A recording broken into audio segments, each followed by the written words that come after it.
Hello, my dear family. Peace be with you. Today I have brought you the most popular movie called Girl in the Box, which was released in 2016. My family, please help us by liking the video. Without wasting time, let's go to the movie. Yes!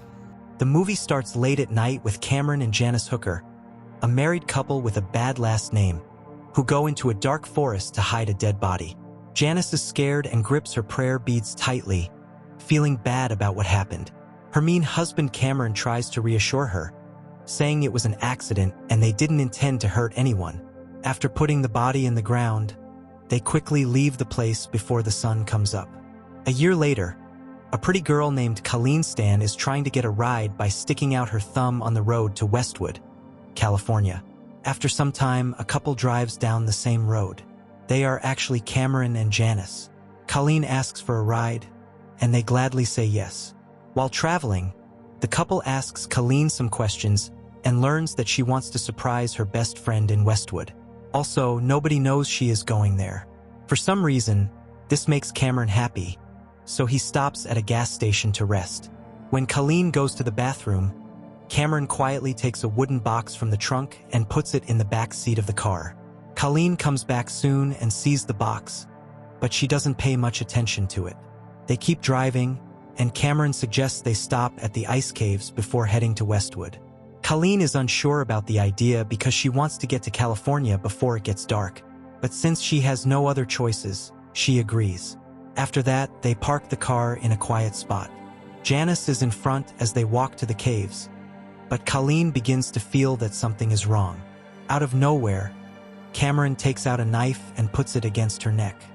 He puts a blindfold on her, handcuffs her hands, and pushes her back into the car. There's more to it. He puts her head in the wooden box so she can't see where they are going.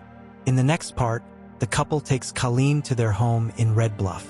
When they arrive, Cameron takes off the girl's clothes and ties her up. He then cruelly hits her with a whip while Janice watches in shock. Cameron enjoys the fighting and the yelling, which shows that he may have a mental problem. When Cameron finishes his work for the day, he ties Colleen to a table and puts her head back in a box, making her stuck and scared. The next morning, Janice nervously goes to her husband to ask about their plans for Colleen. Cameron says that they will get rid of her when he no longer wants her. He goes to work, leaving Janice by herself with her doubts and concerns. During the day, Colleen's sad crying breaks Janice's quiet time. She goes downstairs to deal with the problem. Colleen begs them to let her go, promising she won't tell the police anything if they do. But even though she begged, Janice doesn't feel sorry and just walks away. Later at night, Cameron comes home and takes care of Colleen's basic needs while also hitting and hurting her. Janice puts on loud headphones because she can't stand the sad screams. She's likely listening to Imagine Dragons. After Cameron finishes being mean, he gets tired and goes to sleep. Before he can go to sleep, Janice comes to him with her worries. She thinks that it may not be a good idea to keep Colleen with them. She's like a bomb that could go off anytime. Cameron strongly denies Janice's claims and instead reminds her of the promises they made to each other when they got married. He also tells her that he won't be close with Colleen. He just wants to use her like a servant to get what he wants. Later, at midnight, Cameron makes a box that looks like a coffin and meanly shuts Colleen inside. He also attaches an oxygen tube to the coffin so the person can breathe and stay alive. Trapped in a small space, Colleen's mind drifts into daydreams, wishing to escape. She feels sorry as she remembers her dad's suggestion to take the bus, a choice she quickly turned down. At the same time, Colleen's parents find out that she is missing when her landlord tells them that she hasn't paid her rent. Worried, they hurry to the police, looking for answers. 6 months later, we learn that Colleen is still being held captive by the couple. One day, Janice goes to see Cameron at his job and tells him that she is going to have a baby. She also recommends letting Colleen go because the situation around them might upset their child. But Cameron quickly says no to the idea, saying it is too risky. Next, Cameron comes up with a bad plan to scare Colleen so she won't try to run away. He controls her by saying he works for a company that deals with slavery. Cameron harshly tells Colleen that she is his slave and warns her that if she tries to escape, the company will catch her and punish her badly. To make her more scared, he makes up stories about how the company is very cruel and even threatens to hurt her family if she tries to leave. When the girl begins to feel anxious, Cameron gets her to sign fake papers that say she will be safe and protected from the slave trading group. Janice really wants a baby, so she goes along with the untruths. She doesn't fight back, and Cameron says that she was also his servant before, but he married her because he felt sorry for her. The next day, Cameron gets Colleen ready by putting clothes on her and a collar around her neck. He gives her the name Kay and tells her that she has to see him and Janice as her bosses and do whatever they say. A few months later, when the landlord asks Cameron if he can check the furnace, Cameron gets worried and tells his wife that they need to find a new place to live. Soon after, Janice has a baby girl, named Little Baby Psycho Hooker, and only Cameron helps her during childbirth. After some time, Colleen is allowed to go out for a short while to see the child they named Amber. Even though Colleen is sent back quickly, she is very happy to have seen the baby girl. A year later, the bad couple moves to a new home, far away from the city. The next morning, Cameron tells Colleen a frightening story about a slave who was killed for trying to run away. He tells her how fortunate she is to have him as her master. It looks like he's getting ready to take her outside. A few days later, Cameron takes off Colleen's collar and puts her in regular clothes. He takes her into the mountains to collect firewood, which makes her happy. This is the first time she has gone outside in years. Colleen asks if she can go home someday, but Cameron says probably not. Later, while gathering firewood, Cameron accidentally cuts himself with an axe and falls down. Right now, Colleen has a chance to escape, but she thinks about it and decides to stay and help him. When they get home, she helps him with his injury, but Janice gets jealous and wants to take care of it by herself. As the couple gets ready for bed, Janice tries to be intimate, but Cameron turns her down. Feeling neglected, she gets really angry and tells him that he seems to like the servant more than her. She then angrily leaves the room. The story jumps ahead 5 years, and now Colleen is part of the family. A year later, Cameron shares some exciting news with Colleen. The company allowed her to go home. This news makes her very happy, but Cameron says she needs to complete obedience training before she can see her family. Soon after, he goes outside with her and gives her a shotgun. He tells her to aim the gun at her mouth and pull the trigger.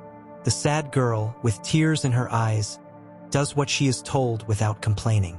Luckily, the gun doesn't go off, and Colleen makes it through the scary situation.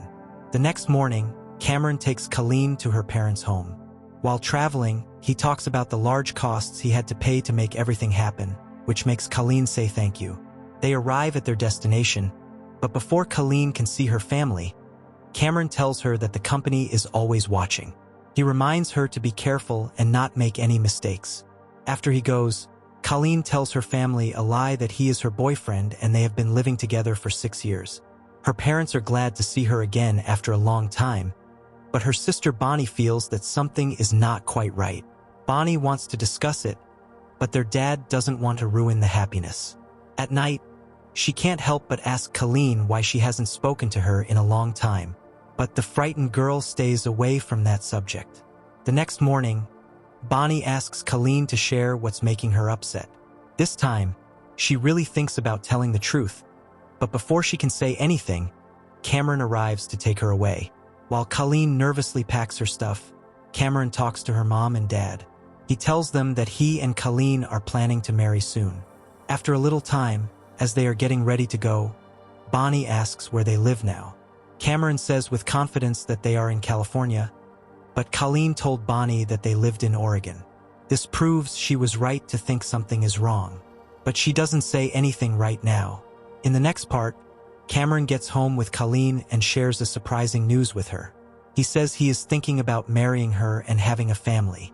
Without them knowing, Janice hears everything from close by. The next morning, opens the basement door and lets Colleen out. She helps the girl put on her clothes and tells her to go. Colleen believes that Cameron will relax and forgive her, but Janice shares a surprising secret. She says that she and Cameron had locked up another girl named Marlitz a year ago.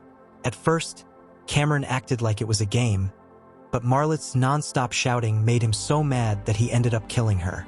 Janice says they buried her body together, and this terrible experience has really impacted her. After a while, Cameron goes back home with a shovel because he wants to go to the shack. But to his surprise, Colleen is not there at all. On the other hand, Janice is giving Colleen a ride to the bus stop and telling her to go home and enjoy her life. When the bus finally gets there, Colleen pauses because she is still scared of being caught by the people in the slave trade. Janice straightforwardly says that the story about the company isn't true, and Cameron had nothing to do with it. After learning the truth, Colleen feels relieved.